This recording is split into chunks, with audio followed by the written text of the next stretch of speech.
On the eternal sanctum, Elder Thylix received the human response with something approaching surprise.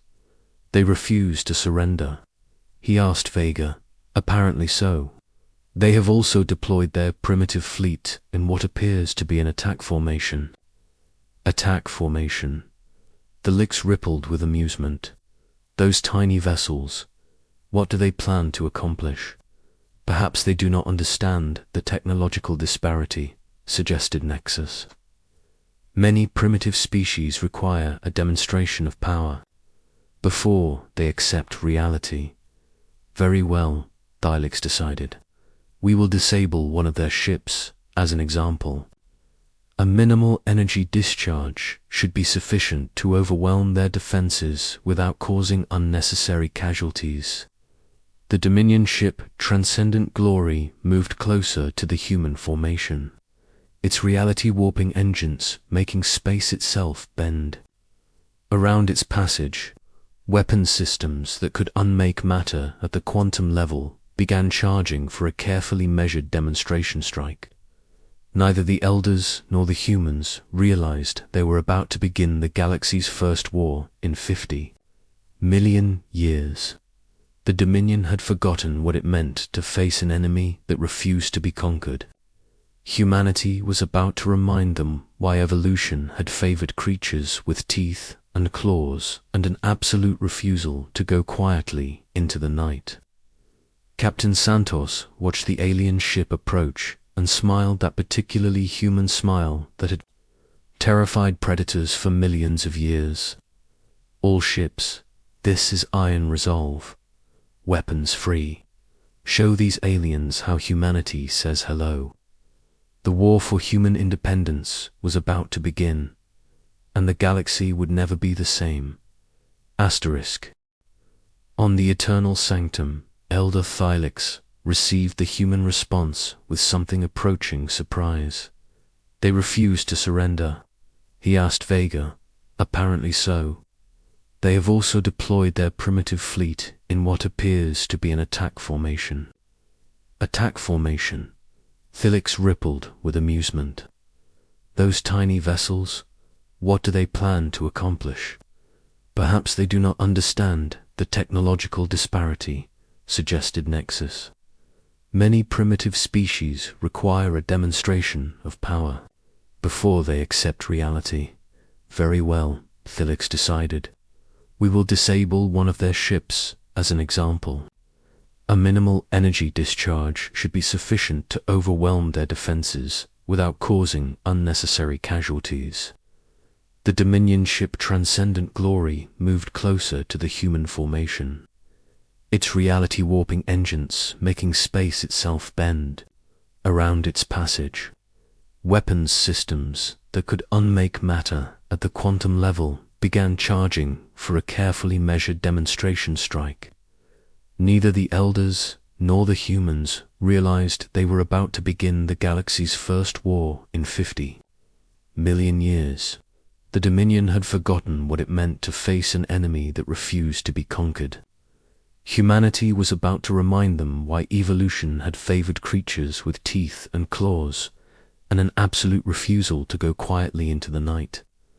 Captain Santos watched the alien ship approach and smiled that particularly human smile that had terrified predators for millions of years. All ships, this is iron resolve. Weapons free. Show these aliens how humanity says hello.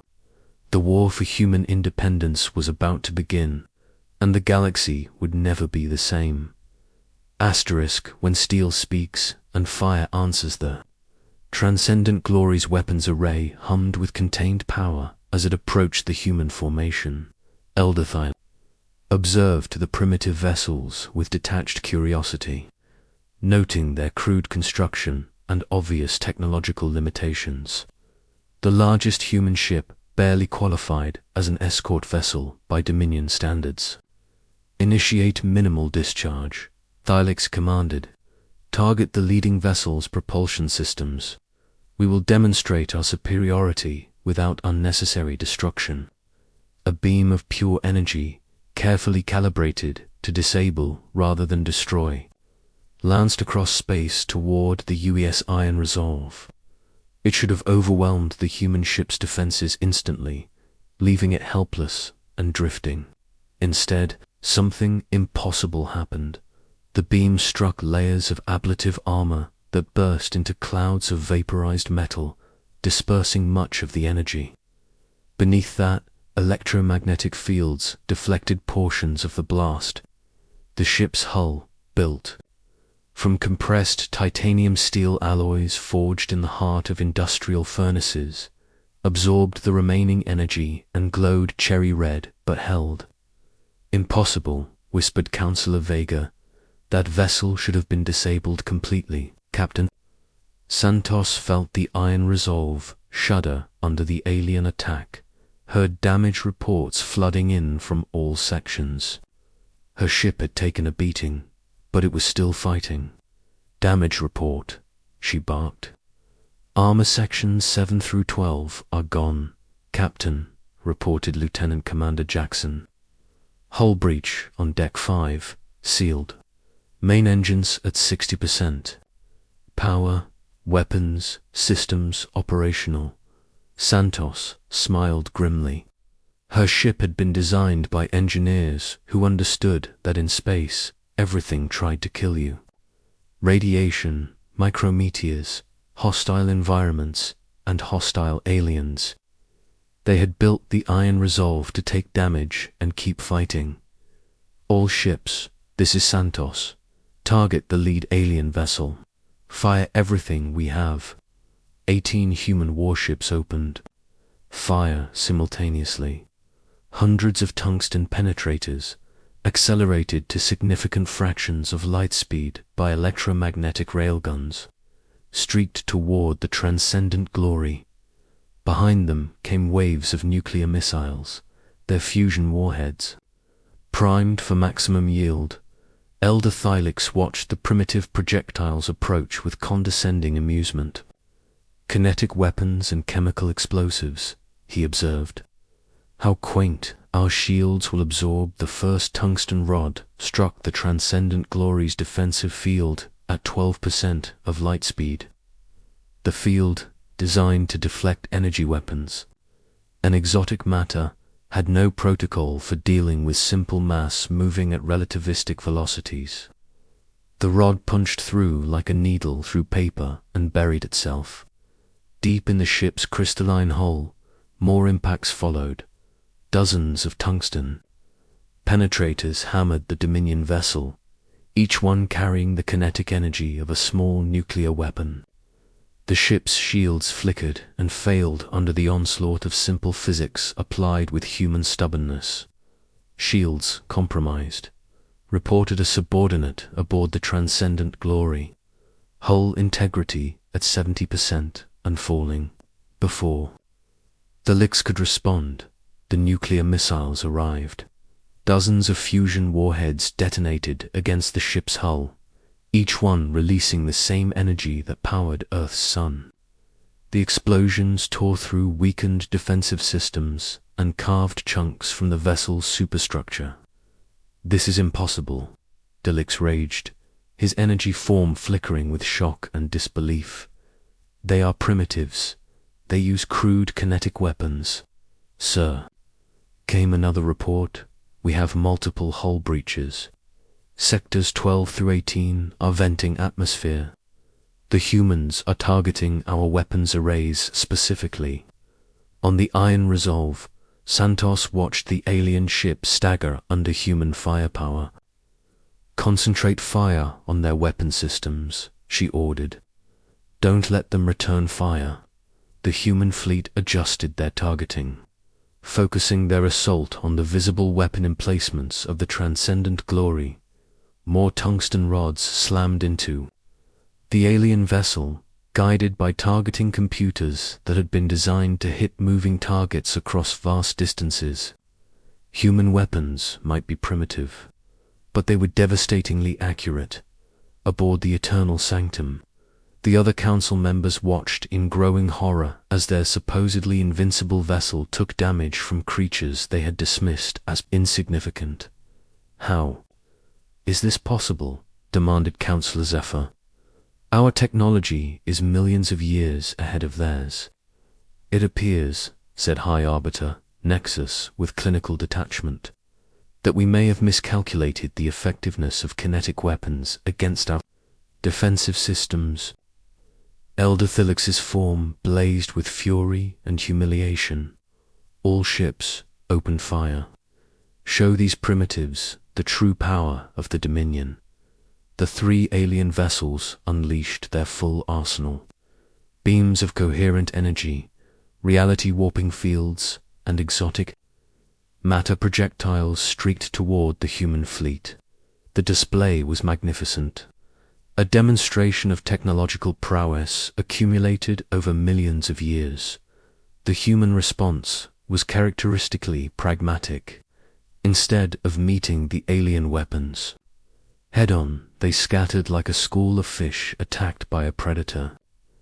Their ships accelerated in seemingly random directions, using their fusion drives at maximum power to avoid the worst of the alien barrage. 2. Human destroyers were caught by energy beams and simply ceased to exist, their matter converted to pure energy in microseconds. A frigate was caught in a reality distortion field and folded into a space that no longer had dimensions. But the rest of the fleet survived through pure velocity and unpredictable movement patterns. They are not fighting like any species we have encountered, observed Vega, studying the human tactics. They show no formation, discipline, no coordination beyond basic targeting data. Because they are primitives, Felix replied, but uncertainty crept into his voice. They cannot comprehend proper military doctrine. Captain Santos would have laughed if she had heard that assessment. Human military doctrine was simple. Identify the enemy's weaknesses and exploit them ruthlessly. The aliens had superior weapons and defenses, but they fought like beings who had never faced real opposition. Jackson, what's the status on their lead ship? She asked. Heavy damage, Captain. Their weapons are offline, and they're venting atmosphere from multiple breaches, but our kinetic rounds aren't penetrating deep enough to reach their core systems. Santos considered this problem with the practical mindset of someone who had grown up in environments where everything tried to kill you. What about proximity detonation? Can we get a nuclear warhead close enough to their hull? Possible, ma'am. But we would need to get within their defensive perimeter. Then that's what we'll do. All ships, new target. The damaged vessel, ramming speed. Dr. Chen stared at Santos in horror. Captain, you can't be serious. Ramming an alien starship, that's suicide. No, Dr. Santos replied calmly. That's human tactics. We've been ramming things bigger than us since we invented boats. Sometimes, the best weapon is the one your enemy doesn't expect. The human fleet accelerated toward the wounded Transcendent Glory, their fusion drives pushed to maximum output. The alien crew watched in disbelief as the primitive vessels approached at suicidal velocities. They are not decelerating, reported a Dominion officer. They appear to be attempting a collision course. Impossible, Felix responded. No species would sacrifice their vessels in such a manner. It is tactically unsound. He had never studied human military history. He had never learned about kamikaze pilots, fire ships, or the countless times humans had used their own vessels as weapons when conventional tactics failed. The Dominion's technological superiority had made them arrogant, and arrogance was about to cost them dearly. Asterisk. The UES Retribution, a heavy destroyer commanded by Captain Maria Vasquez, reached the Transcendent Glory first. Instead of ramming the alien vessel directly, Vasquez executed a maneuver that would have been impossible for any species that valued individual survival over collective victory. She detonated her ship's fusion reactor at point-blank range. The explosion tore through the Transcendent Glory's weakened hull like a shaped charge, venting the ship's interior into space and crippling its remaining systems. Captain Vasquez and her crew of 800 died instantly, but their sacrifice disabled the most powerful vessel in the Dominion fleet. "By the eternal void," whispered Counselor Vega, "they destroyed their own ship to damage ours. What manner of beings are these?" The remaining human vessels pressed their attack, targeting the other two Dominion ships with renewed fury. But something had changed in the battle. The aliens were no longer fighting with casual superiority. They were fighting with something approaching desperation. "All ships, tactical withdrawal," Thylix ordered. "We must reassess the situation." "Sir," came a report from the Transcendent Glory, "we have lost primary weapons.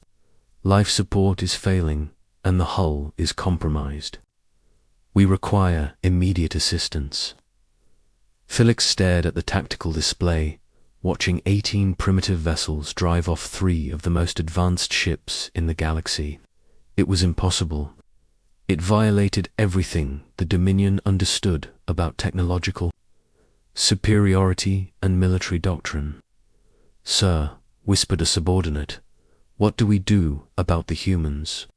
For the first time in 50 million years, an elder of the Celestial Dominion Council experienced genuine fear.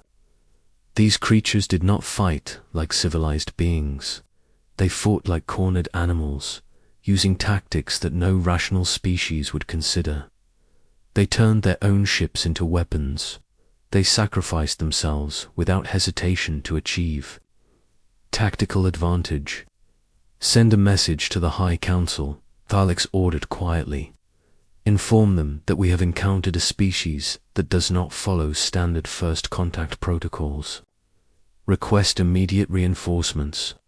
"What should we tell them about the humans' capabilities?" Dilix looked at the scarred hull of his flagship, damaged by weapons that should have been laughably primitive. "Tell them that we have found a species that has weaponized everything, including their own deaths. Tell them that the humans do not know how to surrender." On the Iron Resolve, Captain Santos watched the alien ships withdraw to a safe distance. Her fleet had paid a heavy price, losing 4 vessels and over 3,000 crew members. But they had accomplished something unprecedented in galactic history. They had made the Elders retreat. "Captain," asked Lieutenant Commander Jackson, "what are your orders?" Santos looked at the stars around her, knowing that somewhere out there, an ancient empire was learning that humanity existed. An empire that had just discovered that not all species could be conquered through superior technology alone. "Signal all ships," she said finally. "Prepare for extended combat operations. I have a feeling our visitors will be back, and next time they won't underestimate us." In the depths of space, the 3 Dominion vessels limped away from their first military defeat in millions of years. Behind them, 18 human warships held their position, their hulls scarred but their spirits unbroken. The galaxy was about to learn a new word, resilience, and the Elders were about to discover why evolution had favored the species that never learned when to quit. Asterisk.